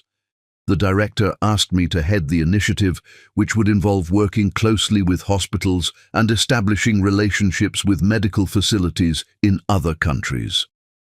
I said yes, obviously, partly because it's meaningful work that helps families like ours, but mostly because it feels like preparation for a future I'm still afraid to hope for completely. I've been thinking about what you wrote regarding possibilities that transcend convenient logic. Maybe the universe really did bring us together for reasons that have nothing to do with coincidence. Maybe some love stories are supposed to challenge geography, cultural expectations, and practical limitations. Maybe the obstacles are just opportunities in disguise. I've started learning Emirati dialect specifically, beyond the Egyptian Arabic I knew from Dubai. I want to understand every nuance of your world, every cultural reference that shapes Zayan's childhood. My Columbia professor says my pronunciation has improved dramatically. Apparently, love is an excellent motivator for linguistic precision. Tell me more about these international medical charities you're working with. Tell me if they ever need partnerships with American organizations. Tell me if you're thinking what I'm hoping you're thinking. Uhibak Akhtar min kol shay. I love you more than everything. Counting stars until dawn. Oprah. Fall arrived with letters that made both their hearts race with dangerous possibility. My dearest Oprah, I have established a new foundation, the International Family Medical Alliance. Our mission is to provide translation services, cultural mediation, and logistical support for families seeking medical care outside their home countries. I have received approval to open offices in several American cities, including New York. I tell myself this is purely professional, a natural expansion of meaningful work, but I would be lying if I claimed the choice of New York was made for business reasons alone. The custody situation has stabilized completely. Amina's attempts to paint me as an unfit father have backfired spectacularly. Most people view her behavior during Zayan's illness as unforgivable. She has remarried Rashid and moved to London, showing little interest in exercising her visitation rights. Zayan has stopped asking about her entirely. What he has not stopped asking about is when he can see his American mama again. His English is now fluent, his Arabic remains perfect, and he has added French to his linguistic repertoire because he wants to be ready for anything when we travel. Last night, he asked me if love letters could be used as airplane tickets. When I asked what he meant, he said that if our letters could travel across oceans, maybe they could carry us across oceans too. 8-year-old logic is often more sophisticated than adult reasoning. I have been consulting with immigration lawyers about international marriage requirements. hypothetically of course, but the hypothetical research has revealed that love, while not easily quantified in legal documents, can indeed conquer geography with sufficient determination and proper paperwork. I am not asking you to wait for us, Habibti. I have no right to ask that after the choice I made to protect my son, but I am telling you that if the time ever comes when our worlds can align again, when love can exist without threatening the people we most want to protect, I will be ready to build that bridge. In the meantime, I remain yours across all oceans and obstacles. Building foundations in more ways than one. Tanoon. P.S. Zayan insists I tell you that he has learned to make American pancakes from a YouTube video and that his first attempt was almost as good as Mama Oprah would make. He's practicing for when you come home. The letter that had arrived just yesterday contained news that changed everything. Beloved Oprah. The New York office of the International Family Medical Alliance will open next month. I will be traveling there personally to oversee the launch and establish partnerships with major hospitals, including Mount Sinai. Zayan will be with me. He has specifically requested that we stay at the plaza because he wants to see the place where his American mama works. He's been practicing his English pronunciation by reading American news websites aloud, and his vocabulary now includes words like merger, acquisition, and permanent residency. Subtle, he is not. I have spent this entire year building professional justifications for personal choices, creating business reasons to justify matters of the heart. But the truth is simpler and more terrifying than corporate expansion plans. I cannot live another day without seeing your face. I don't know what will happen when we see each other again. I don't know if the love we shared can survive the reality of our different worlds, or if the year apart has given you perspective on how impossible we really are. But I know that my heart still speaks only one language, your name in every form and every tongue. We arrive on November 15th, room 5847, the Plaza Hotel, the same suite where our story began. Ana muntazir lukum, I am waiting for you. With all my love and all my hope, Tanoon. P.S. I am bringing something special for you, something that requires an answer that can only be given in person. Oprah read the letter again, her hands trembling with a mixture of hope and terror. In 3 weeks, they would be here. In 3 weeks, she would see Zayan's face again, hear Tanoon's voice, speaking Arabic in person rather than just in her dreams. In 3 weeks, she would discover whether some love stories were strong enough to survive the test of time, distance, and all the obstacles the world could place between two hearts that belonged together. The morning sun painted her apartment in shades of possibility, and for the first time in a year, Oprah allowed herself to believe completely in impossible things. From the mouths of babes, as you Americans say. Ana ashtagilak kol yom, I miss you every day. Tanoon.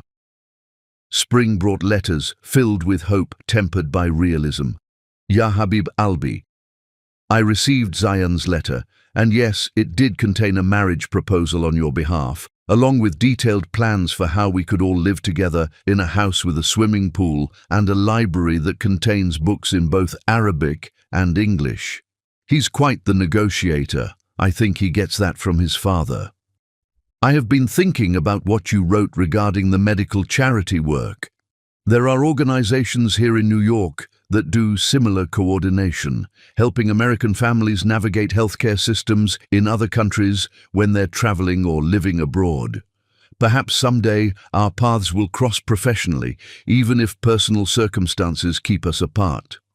The word someday has become my favorite and least favorite word in English. It contains so much hope and so much uncertainty. I love that you're building something meaningful from the ashes of what Rashid tried to destroy. You're creating bridges, just like Zayan wants to do when he grows up. Just like the three of us were learning to do together. Uhibak akta min kol shay, I love you more than everything. Oprah. Summer's letters carried news that made Oprah's hands shake as she read, My dearest Oprah, I have established a new foundation, the International Family Medical Alliance. Our mission is to provide translation services, cultural mediation, and logistical support for families seeking medical care outside their home countries. I have received approval to open offices in several American cities, including New York. I tell myself this is purely professional, a natural expansion of meaningful work. But I would be lying if I claimed the choice of New York was made for business reasons alone. The custody situation has stabilized completely. Amina's attempts to paint me as an unfit father have backfired spectacularly. Most people view her behavior during Zayan's illness as unforgivable. She has remarried Rashid and moved to London, showing little interest in exercising her visitation rights. Zayan has stopped asking about her entirely. What he has not stopped asking about is when he can see his American mama again. His English is now fluent, his Arabic remains perfect, and he has added French to his linguistic repertoire because he wants to be ready for anything when we travel. I'm not asking you to wait for us, Habibti. I have no right to ask that after the choice I made to protect my son. But I am telling you that if the time ever comes when our worlds can align again, when love can exist without threatening the people we most want to protect, I will be ready to build that bridge. In the meantime, I remain yours across all oceans and obstacles. Tanoon. The letter that had arrived just yesterday contained news that changed everything. Beloved Oprah. The New York office of the International Family Medical Alliance will open next month. I will be traveling there personally to oversee the launch and establish partnerships with major hospitals, including Mount Sinai. Zayan will be with me. He has specifically requested that we stay at the plaza because he wants to see the place where his American mama works. I don't know what will happen when we see each other again. I don't know if the love we shared can survive the reality of our different worlds, or if the year apart has given you perspective on how impossible we really are. But I know that my heart still speaks only one language, your name, in every form and every tongue. We arrive on November 15th. Ana muntazir lukum, I am waiting for you. Tahnoon. Oprah read the letter again, her hands trembling with a mixture of hope and terror. In 3 weeks they would be here. In 3 weeks she would see Zayan's face again, hear Tanoon's voice speaking Arabic in person rather than just in her dreams. In 3 weeks she would discover whether some love stories were strong enough to survive the test of time, distance, and all the obstacles the world could place between two hearts that belonged together. Chapter 9. The Return. Sometimes the cruelest distance is not measured in miles or months, but in the careful space between two people who are afraid to hope again, afraid to reach across the gap their own choices have created. The autumn afternoon light filtering through the Plaza Hotel's presidential suite windows cast everything in shades of gold and memory, but for Oprah, standing in the same luxurious space where this impossible love story had begun 13 months ago, the beauty felt almost mocking. She had been summoned here for what was officially described as a cultural orientation meeting for the new International Family Medical Alliance, but her hands trembled as she reviewed the professional materials that felt like elaborate camouflage for the personal reunion they were all desperate for, yet terrified to acknowledge. Ms. Oprah! The voice that called her name was deeper now, touched by the growth of a year, but unmistakably Zayan's. She turned to see him standing in the suite's doorway, no longer the sick 8-year-old she remembered, but a healthy, confident 9-year-old whose English had become flawless, while his Arabic poetry skills had clearly flourished under his father's tutelage.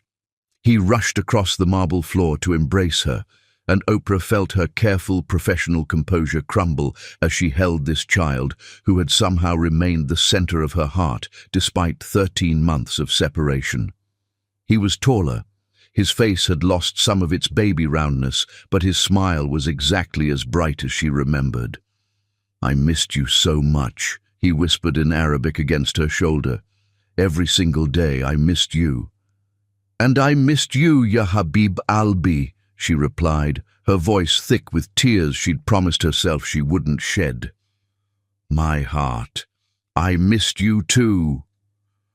Over Zayan's shoulder, she saw Tanoon emerge from the suite's bedroom, and the sight of him stole her breath entirely. He was dressed in an impeccably tailored charcoal suit that emphasized his tall frame and broad shoulders, but it was the careful control in his expression that struck her most. The same professional mask he'd worn during their correspondence, hiding emotions too complex for public display. "Ms. Delacroix," he said formally, extending his hand in greeting as if they were business colleagues meeting for the first time. "Thank you for agreeing to consult on our cultural protocols." Ms. Delacroix. The formal address hit her like ice water, so different from the Habibti and Yanor Aini of his letters that she wondered if she'd imagined their entire correspondence. This was Sheikh Tanoon al-Rashid, successful businessman and philanthropist, treating her exactly like any other professional consultant. "Of course," she managed, forcing her voice to remain steady as she shook his hand. The brief contact sent electricity through her entire nervous system, but his expression remained neutral, polite, utterly controlled. "Baba," Zayan said, looking between them with the confused expression of someone who'd expected a very different kind of reunion. "Why are you calling Oprah Ms. Delacroix? That's not how you write about her in your letters." The innocent observation created a moment of such profound awkwardness that Oprah actually felt sorry for Tanoon, whose careful composure flickered with embarrassment before reasserting itself. "This is a business meeting, Zayan," he said gently. "Professional titles are appropriate." But Zayan, who had inherited his father's intelligence along with his stubborn streak, was not satisfied with this explanation. "But in your letters you call her Zayan," Tanoon interrupted with quiet authority. "Why don't you show Ms. Delacroix the presentation materials while I handle some phone calls?" What followed was the most professionally awkward hour of Oprah's life. Every interaction between her and Tanoon was filtered through medical foundation protocols and cultural consultation frameworks. He addressed her by her title, spoke to her only when directly required for business purposes, and maintained the kind of careful distance typically reserved for strangers or potential legal liabilities. Meanwhile, Zayan seemed increasingly frustrated by the adult's bizarre behavior.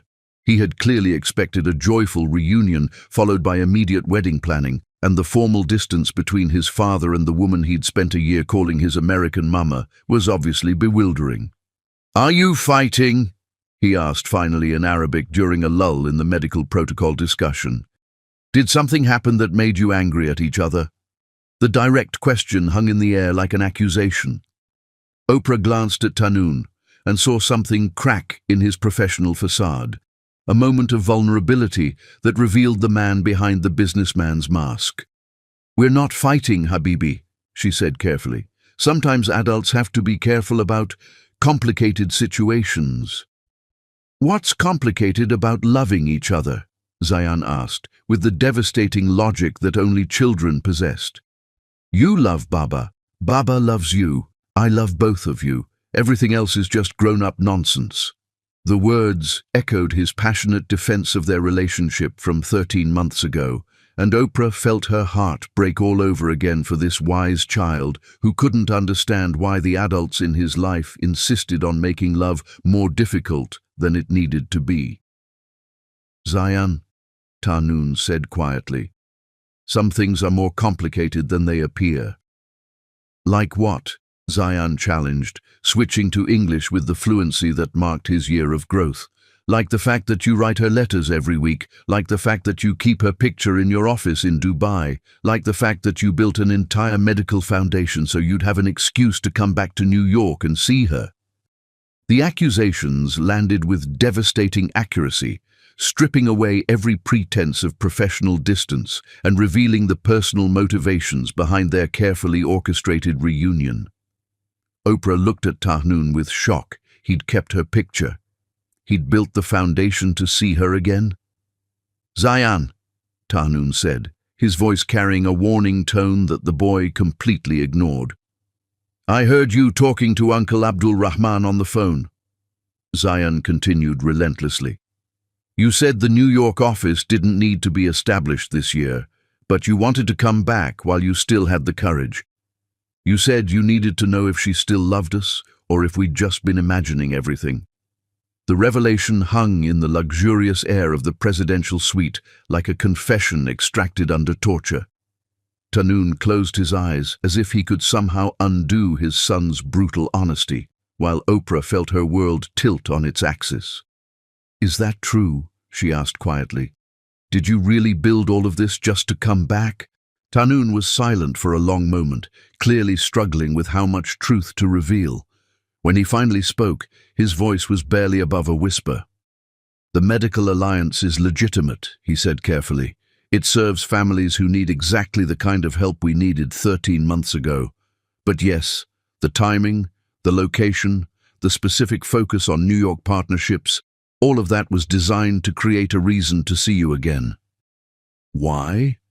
The question came out more desperate than she'd intended. "Why go to all that trouble and then treat me like a stranger when you got here?"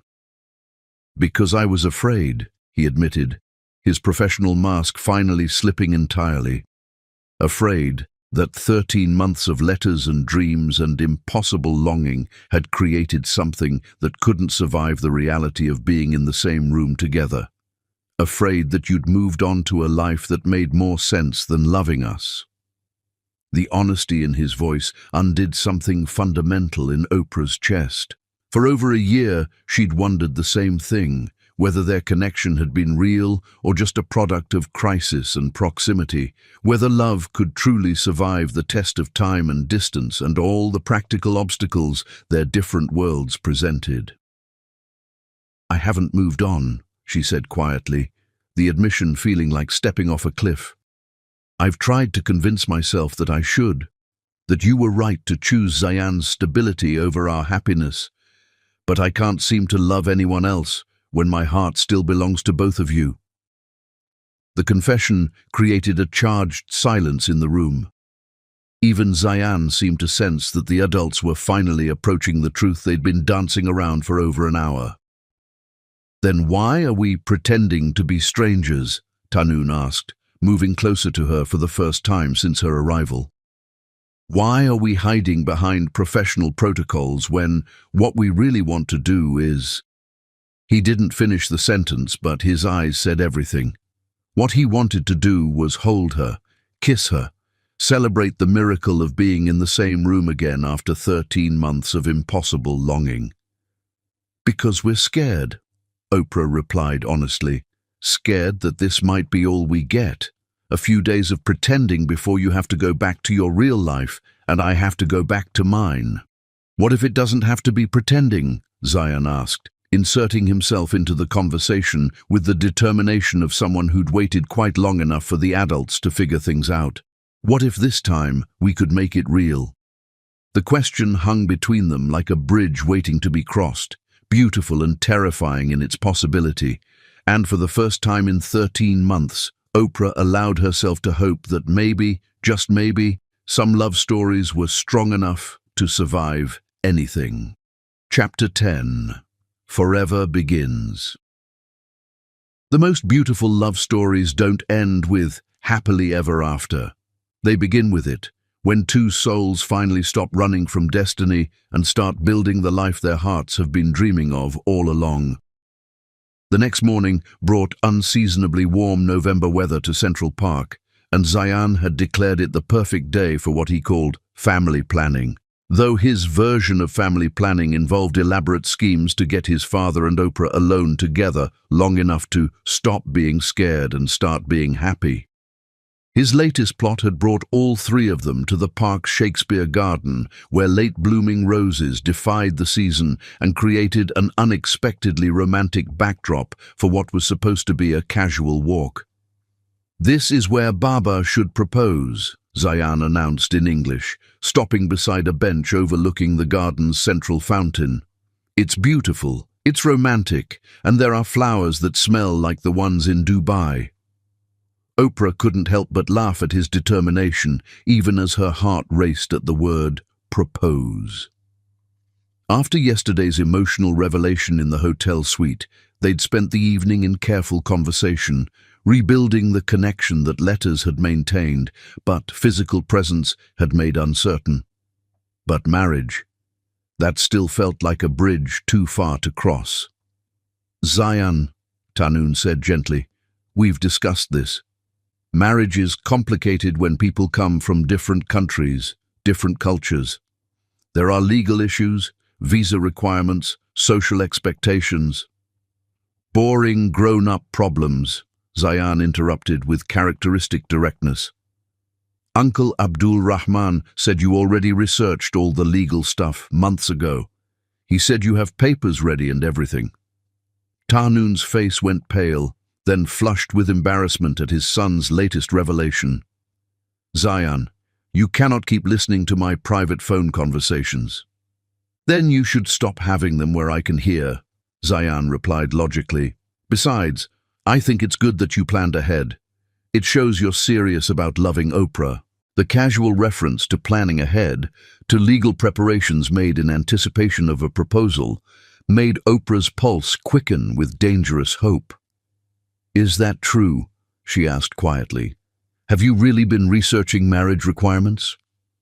Tanun ran a hand through his dark hair, looking like a man whose carefully laid plans had been systematically exposed by an overly observant 9-year-old.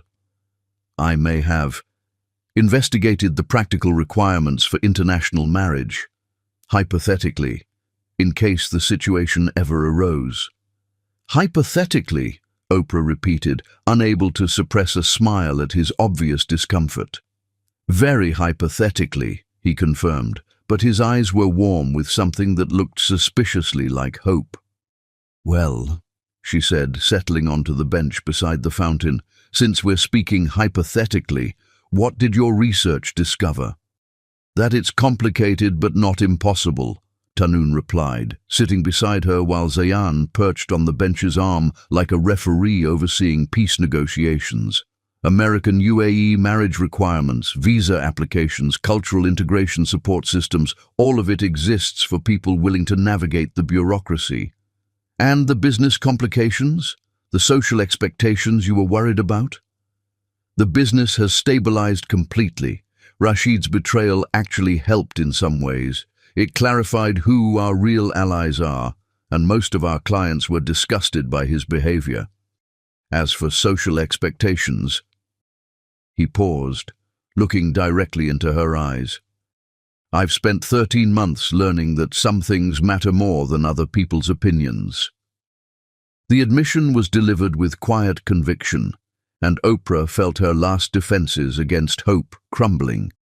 This wasn't the desperate love of their original crisis, or the theoretical affection of long-distance letters. This was a mature man who'd had time to consider all the obstacles and chosen love anyway.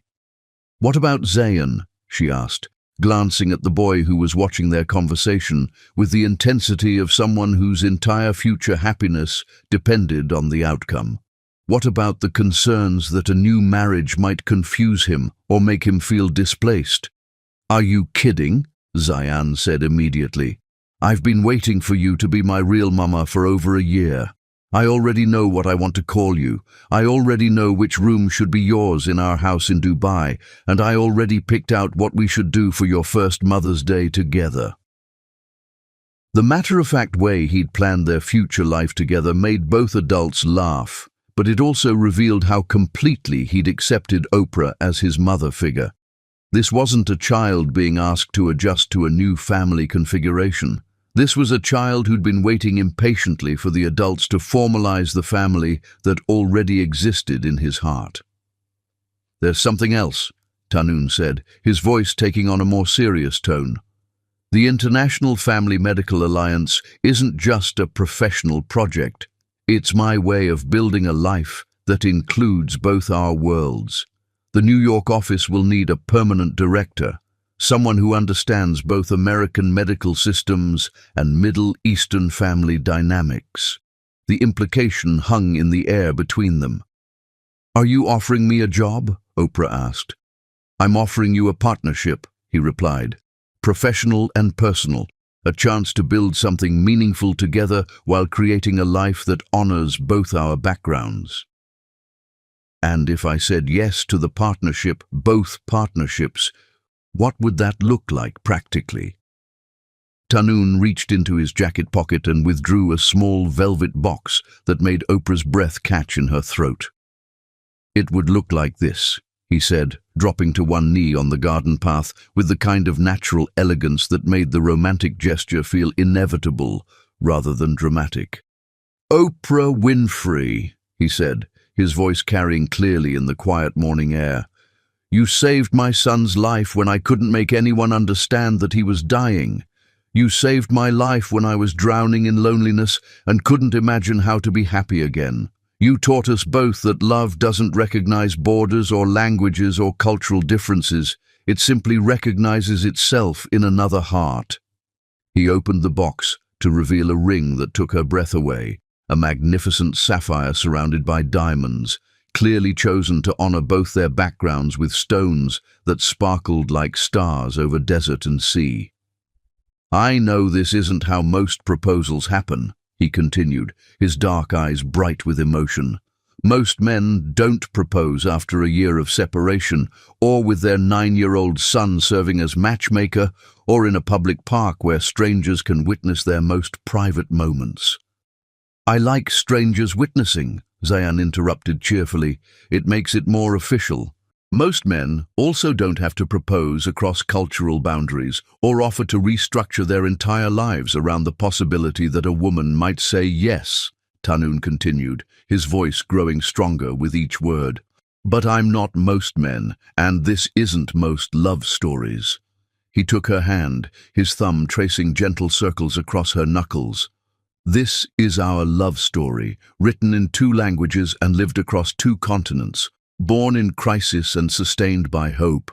And if you'll have us, if you'll have me as your husband and Zayan as your son and Dubai as your second home, I promise to spend the rest of my life proving that some bridges are strong enough to span any distance." Tears were streaming down Oprah's face, but her voice was steady when she answered. "Yes," she said clearly enough for the small crowd of park visitors who'd gathered to witness the proposal. "Yes to all of it. In both languages, in every language we know, and several we haven't learned yet."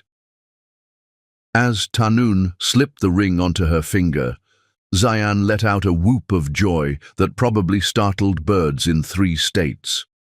"Finally," he announced to the gathered onlookers. "They've been in love forever, but they kept making it complicated." The spontaneous applause from their impromptu audience felt like a blessing, a celebration of love that had survived every obstacle the world could place in its path. As Tanun stood and pulled Oprah into his arms, as she felt his lips against hers for the first time in over a year, she realized that some stories truly do have perfect endings, not because everything is easy, but because the people in them choose to write beautiful chapters together, one day at a time. "So," she said, when they finally broke apart, "when do we start planning our bilingual wedding?" "Tomorrow," Zayan said immediately. "I already have ideas about flowers and music and whether the ceremony should be in Arabic or English or both." "Both," Tanun and Oprah said simultaneously, then laughed at their instant agreement.